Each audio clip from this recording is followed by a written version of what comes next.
Okay.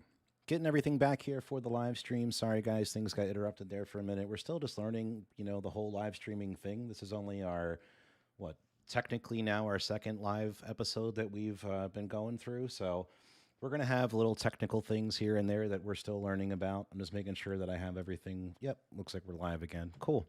So as we kind of get rolling and we figure things out, definitely bear with us over time. But we just finished up with the Milton Williams pick for the round 3 for the Birds. So we're going to pick up just from there. Terry, you had a little bit to discuss with some of the other Birds picks in the later rounds. Yeah, just kind of wanted to quickly touch on a few of the guys. I mean, obviously Eagles fans were, screaming at the point when the fourth round started for a cornerback, but they finally picked one. Zach McPherson out of Texas Tech. Brandon, you got Um, Trevor Lawrence up, just so you know. he's 5'11", 191. He seems to he looks like a pretty good player. I know he's all Big 12 isn't known for defense, but they clearly throw the ball a lot. So he was all Big 12 first team.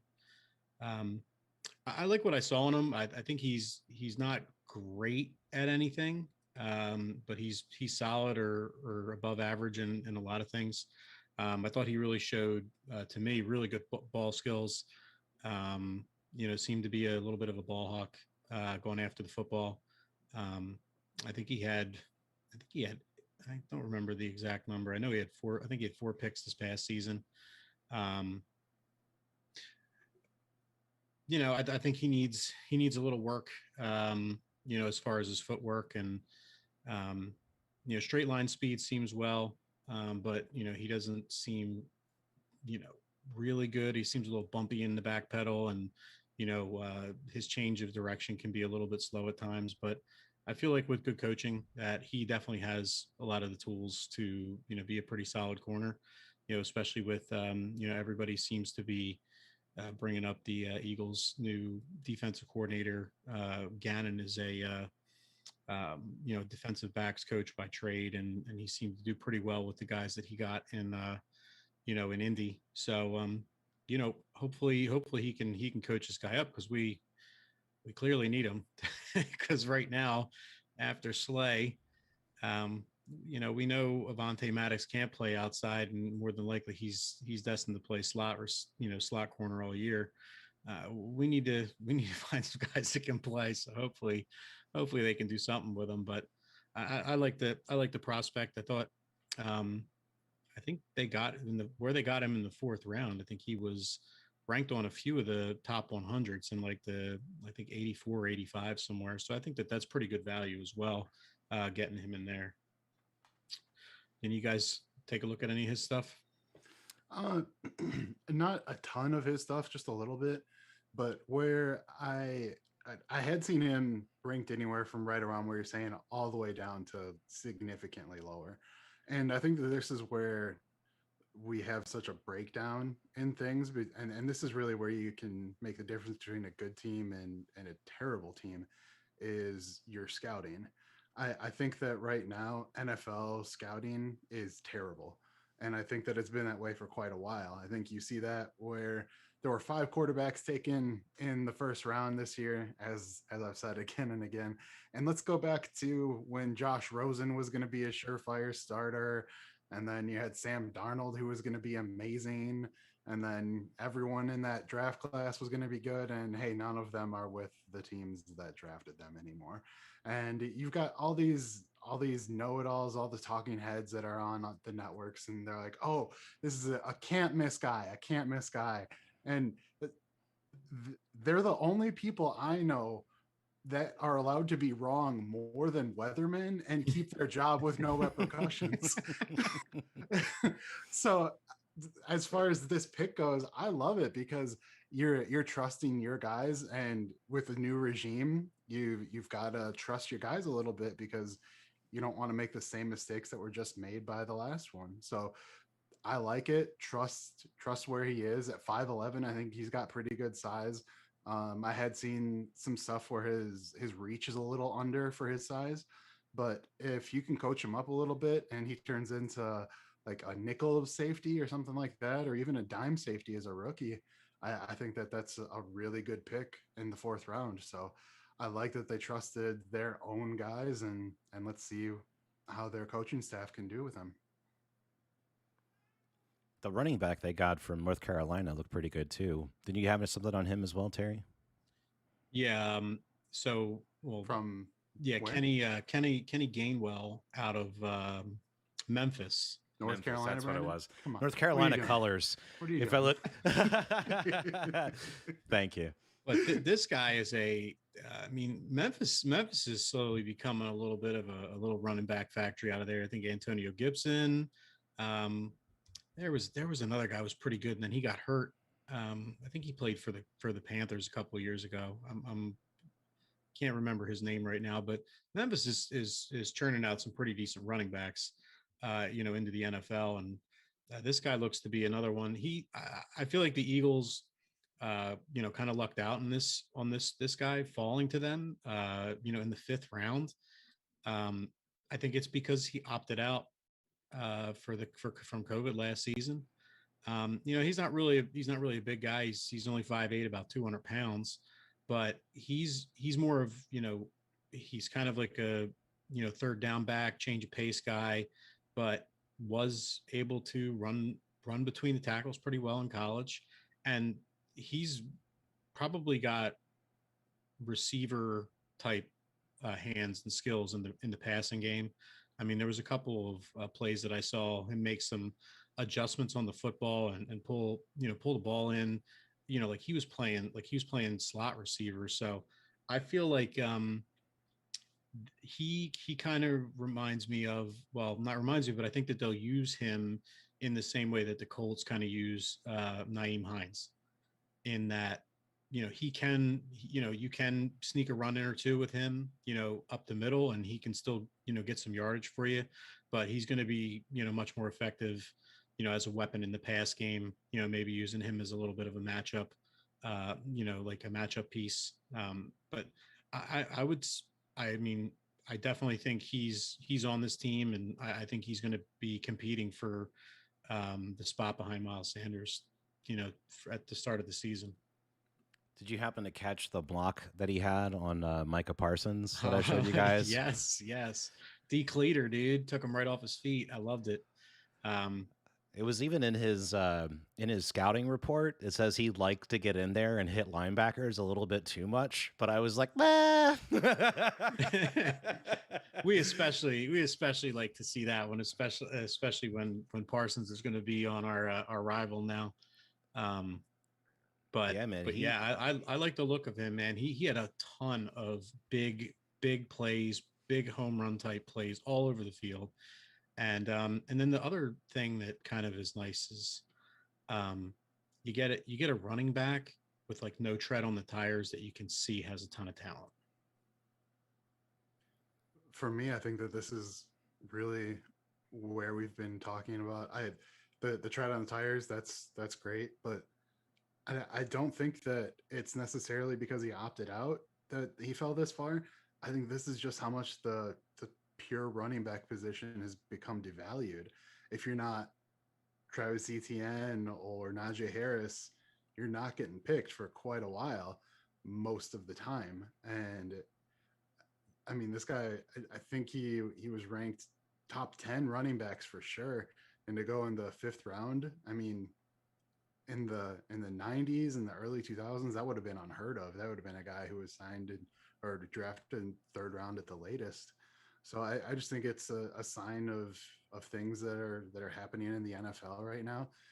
If you can get him and Devontae to kind of do some things in like a trips look, I think that you've got a lot of potential for some big offensive plays there, because he's little but he's quick, and maybe he can teach Devontae how to put on some muscle, because clearly eating isn't working for Devontae. So it's time to get him some protein powder and some steak. So I think all in all, in the first couple of rounds for the Birds, I would say that I'm fairly okay with everything that went down. What about you, Terry? Are you fairly, when you walked away from it, were you fairly happy? Yeah, definitely. I mean, I'm, I was a little upset on on the second pick at first because I really wanted, I really wanted JOK, because I felt like that like this guy fell, and then we find out later he had a little bit of a apparent heart condition. That's why he apparently fell so far in the draft. But I'm not upset with the Dickerson pick at all. I think he's a stud, and I think he would have been high first rounder had been not for the injury. So I can say, I mean, I'm pretty happy across the board. Even going way down into this sixth and seventh round with some of the guys they got.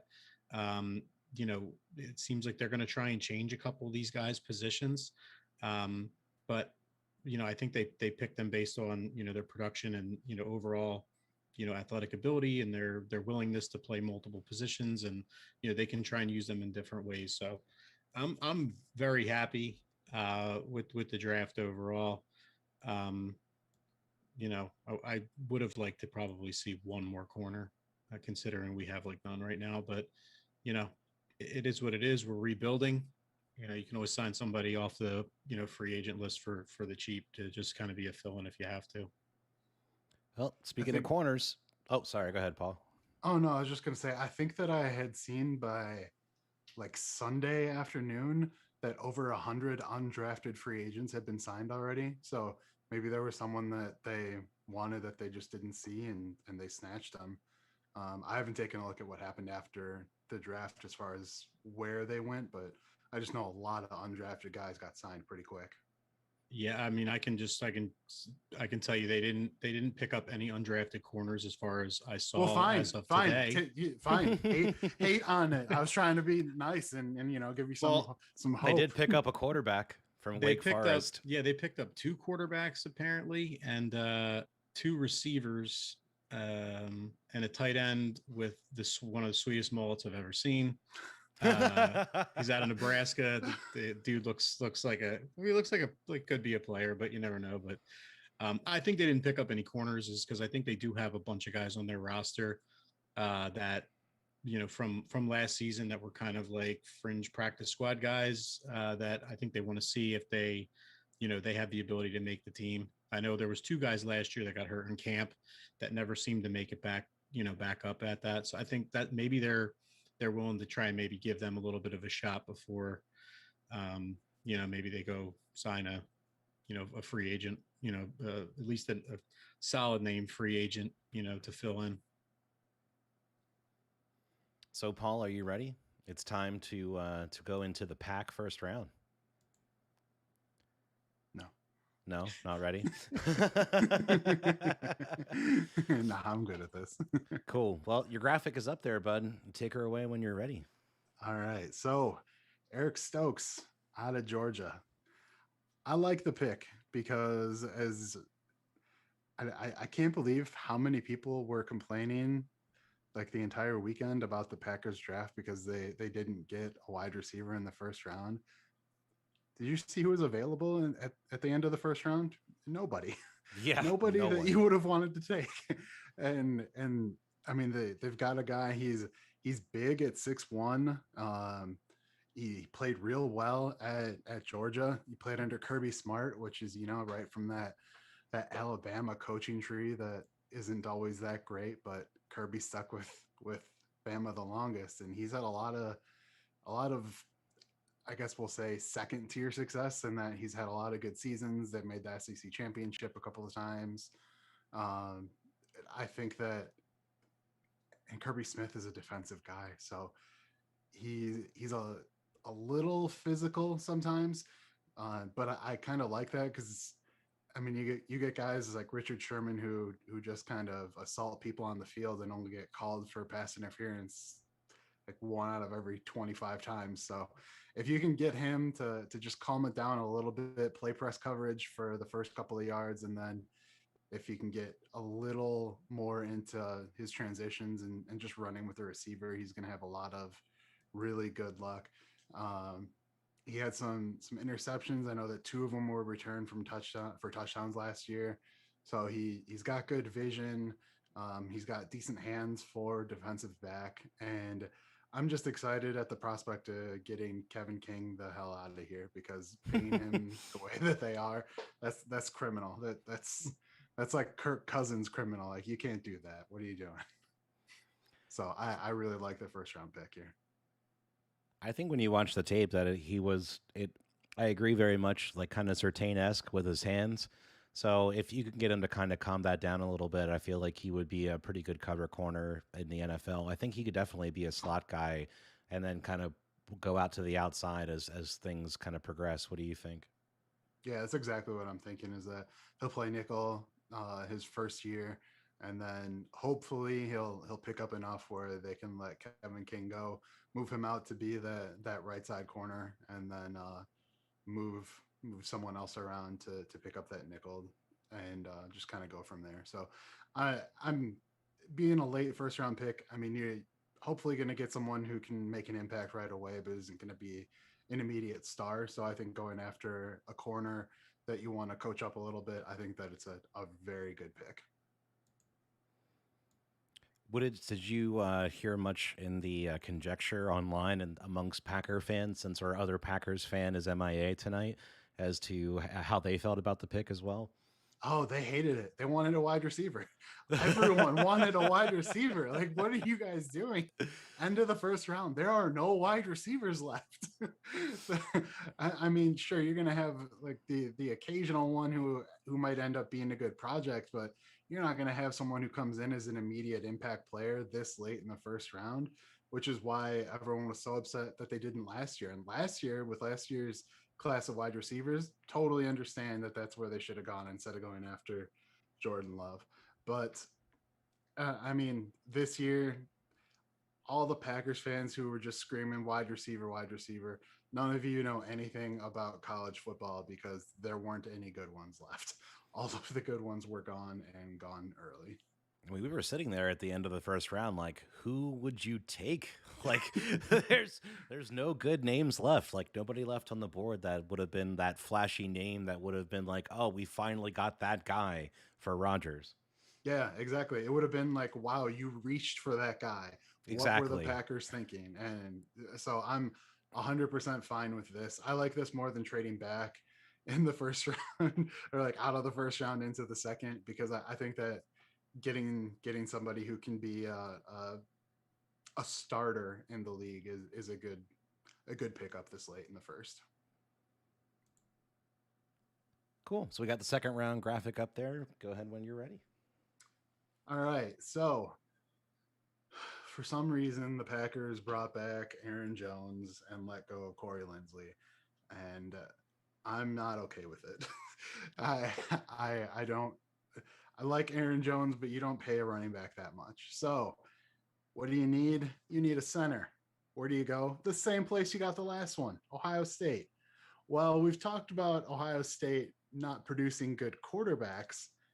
The Big Ten does have some pretty good pass rushers that have come out over the last 5-10 years. So when you've got a team that blocks for some of those people, and I mean you have to admit that Justin Fields had a lot of time back there. He didn't always find wide receivers, and he tried to run way too much, but he had time. So taking someone out of a Big Ten school where you've already got that pipeline built. I'm sure that they were on the phone with coaches out of Ohio State, and um, I don't think you're going to get Corey Linsley because I think Corey Linsley is the second best center in the league right now. But if you can get a good starter, someone to develop over like the first year or two, and then come in, I think that that's a pretty good thing. His footwork is really good. He is a mean son of a bitch, which is always good on the line, as we've talked about before. And he's got a good initial surge. So I think if you put him in the interior line, whether it's center or guard, he'll be good to go. Um, Being 6'5", he's got a lot of length, which is good. And so I really like this pick too. And I didn't see a lot of complaining about this one. So hopefully we'll get some people who don't bitch too much. I mean, I don't think there's too much to complain about when you watch the tape on this guy. I feel like he definitely has the size. He's got the fundamentals. And like you said, it's not, if he gets in there this year, great. But if not, I think he'll definitely get on the line next year for sure. Yeah. So I think that it's a good idea. I mean, offensive linemen are they're so undervalued unless you play left tackle in a lot of people's eyes. So I think that anytime you can pick up a good one, it's never a bad thing. Yeah, 1,000% I agree there for sure. We're gonna say, Terry? I was going to say, I think this is a pretty good year for centers in the draft. I mean, there's a couple of pretty good ones, and usually, like once you get past that first or two, it's kind of like, there's you're just taking shots on guys. But there seemed like there was about 4 or 5 quality centers in this draft, and I saw this guy as a potential um, prospect for the Eagles. In the they said like that they thought maybe he might be there in the 3rd round for them. You want to trade centers? I'll trade centers. Nope. Well, we were kind of talking about that a little bit before the show because I said, man, with the injury history of Dickerson, I don't know if maybe the Packers are going to make out a little bit better with this guy than what we are going to make out with our guy. But I really feel like with this draft, like that to me was what was the deepest of all of them. Like, yeah, we had a lot of quarterbacks. Yeah, we had some wide receivers that we talked about. But the linemen, the offensive linemen in this draft, there were a lot of them. There were a lot of offensive linemen in this draft, and a lot of them I think they're going to be pretty good. So where you've got a bunch of quarterbacks taken where they shouldn't have been taken, I think in other years they probably would have been offensive linemen. That's how good the class was. It's just there was such a wealth of them that I think a lot of them fell a lot farther than they would have in other years. We're going to get into a little bit of it a little bit later, so just remind me. But I was really surprised Tevin Jenkins going to the Bears. I thought that was a pretty good pickup for them. Yeah, you shut your mouth. I I didn't like that he fell. They got great value with that pick, and that's really annoying. Yep. All right, so let's go. We're going to finish up. So Packers finally got what they were looking for in the 3rd round. They got a wide receiver out of Clemson, the one of the guys for Trevor Lawrence. What did you think about the Amari Rodgers pickup? I like it. I like that they finally have kind of a little short guy that they've kind of been not having. I've wanted a nice little short guy since you little shits had Deshaun over there in Philly, but the Packers were always against it. I don't know why, but they had little slot wide receivers destroy them year in year out in the playoffs, aside from or along with the quarterbacks running on them. And so I like this. Amari Rodgers I think is a pretty good pickup. He's not a home run guy, but I think that he can be the little slot receiver that can get you that first down when you need it.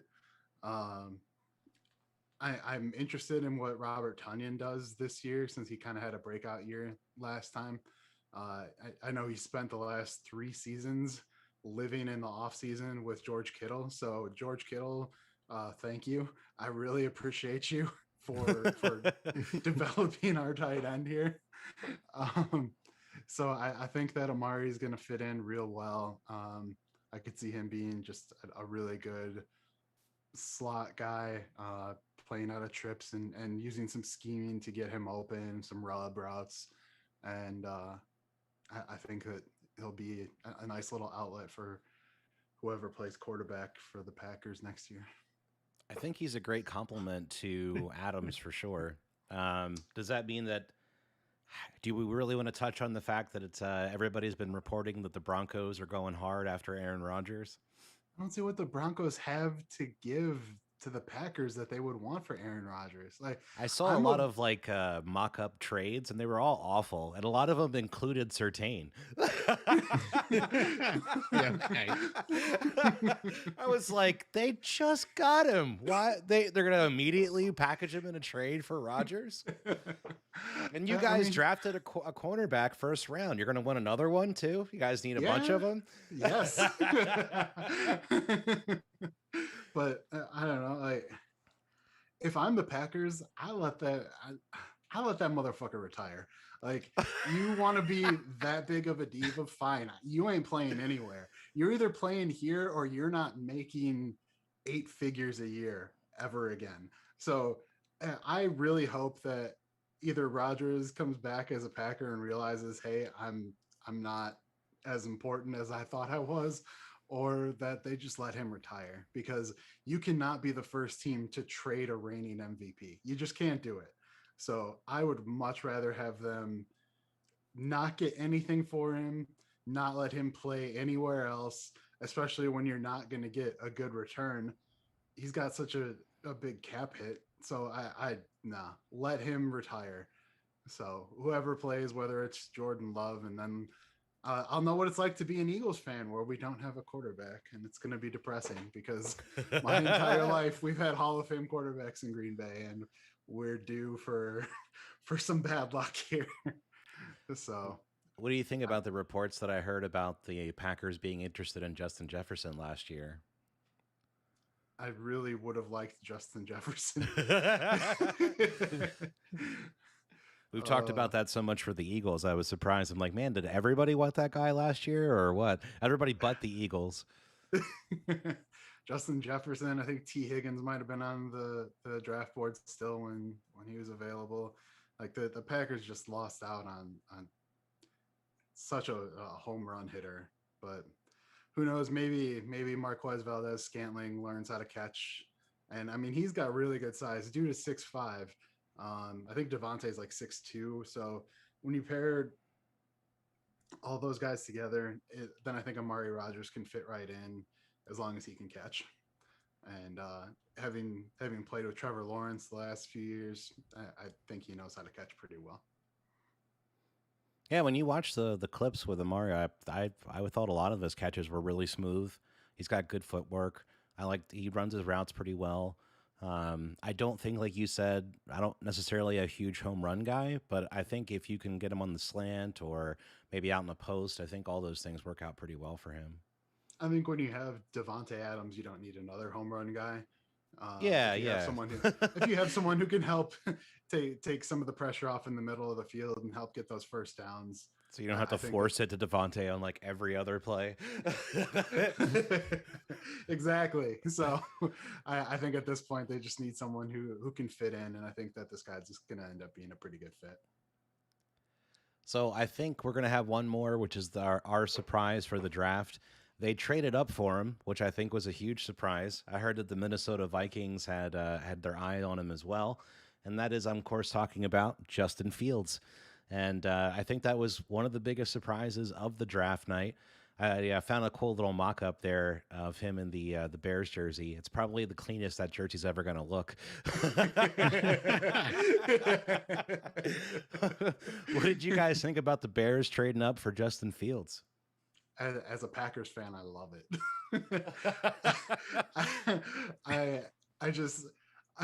Okay, so here's where I'm talking about NFL talent evaluators not knowing what they're doing.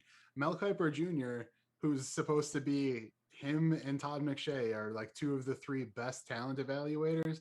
Mel Kiper said if Trevor Lawrence hadn't been there, that this is the best quarterback in the draft. How sad of a draft class is it if this is the best quarterback in the draft? Do you watch film? Like, do either of them watch film, or do they just like hear what the coaches say, or what? Because I mean, Justin Fields misses, and there's that one play that we had as a highlight a couple weeks ago. He had two wide receivers wide open. Both could have walked into the end zone. Like, if the one knee down thing wasn't a rule in college, might have been able to crawl into the end zone. He misses them both and then just gets obliterated on the play. So I don't know what is going on. And you're going to trust Matt Nagy, the guy who didn't want to coach so much that he's like, all right, look, if I get fired, I get fired, but I'm not teaching Mitch Trubisky how to play football. That's who you're trusting to develop a quarterback who needs development. Like, what is going on with this? There's just so many bad, stupid things going on. I love it. I love it. And all the Bears fans are so happy with it. Man, it's just going to be amazing to sit there over the next few years and just watch them get further and further depressed, because what is better than always being depressed? The false sense of security that you're going to have an uptick, and then you just crash and hate your life even more. So I'm really looking forward to that. That's always been my favorite thing about the Dallas Cowboys is that they always crash at the best times. They always fall apart when it means the most, and that's been my favorite thing about it. But I think that this one, my favorite quote of the whole thing is, man, I really wonder how Justin Fields is going to do when next year with their new head coach and new GM.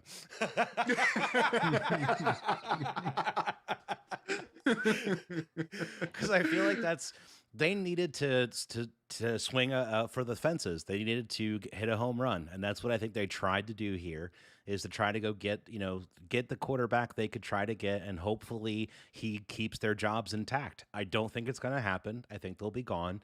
But I think that was the main purpose of this pick, was for them to go out and swing for the fences and try to see if they could save their jobs. You mean kind of like John Lynch did by not telling anybody who they were drafting over in San Francisco? Yeah, man, that's an interesting one too, with Trey Lance, because I really don't know how that's going to go. I really don't, unless you're rocking Jimmy G pretty much this entire year, and then thereafter maybe you could kind of see what Trey Lance has. You sit him for like a whole year, but to me, other than Justin, I thought he was better than Justin Fields, but in the tape that I watched, but I did not think that he was a guy that I would take at number 3. Maybe a guy I would take at the end of the first, early second.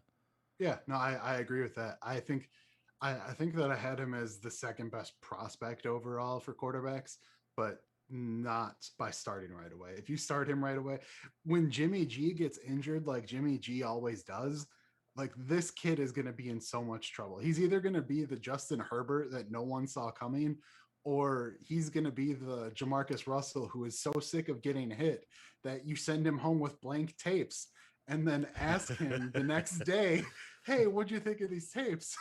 And he's Great telling blitz you, packages. oh yeah, blitz packages. They were so good.